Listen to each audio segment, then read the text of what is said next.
హైదరాబాద్ శిల్ప్ కళా వేదికలో శిక్షణ పొందిన సర్వేయర్లకు సర్టిఫికెట్లను ప్రదానం చేశారు. అభ్యర్థులకు సీఎం రేవంత్ రెడ్డి సర్టిఫికెట్లను అందజేశారు. ఏడాదిలోనే 60,000 ఉద్యోగాలు భర్తీ చేశామన్నారు. ఏ ప్రాంతానికి లేని చరిత్ర తెలంగాణకు ఉందని సీఎం రేవంత్ రెడ్డి అన్నారు. అధికారంలోకి వచ్చిన వెంటనే 60,000 ఉద్యోగాలు ఇచ్చామన్నారు. ఉద్యోగులు కష్టపడితేనే, ప్రజల సమస్యలు పరిష్కరిస్తేనే తెలంగాణ రాష్ట్ర ప్రభుత్వానికి మంచి పేరు వస్తుందని రేవంత్ రెడ్డి సూచించారు. తమ సైన్యం, ప్రతినిధులు మీరేనని, తెలంగాణ నిర్మాణంలో భాగస్వామ్యులు కావాలని రేవంత్ రెడ్డి పిలుపునిచ్చారు.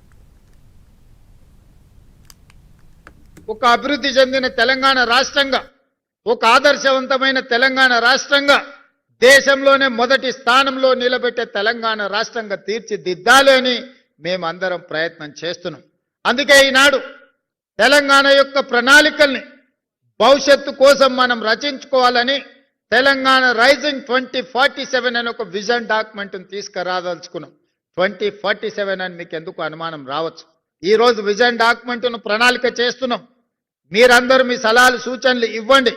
ఈ తెలంగాణ రాష్ట్ర ప్రభుత్వం ఏ చట్టం చేసినా ప్రజలను భాగస్వాములను చెయ్యాలని నిర్ణయించుకున్నాం. సమస్యలు తెలిసిన వాళ్ళను పరిష్కారం అడగడం ద్వారా వాళ్ళ సూచనలు తీసుకొని చట్టాలను చేసే ఆలోచన ఈనాడు మనం చేస్తున్నాం. అందుకే ఈరోజు విజన్లో మీరు పాల్గొనండి.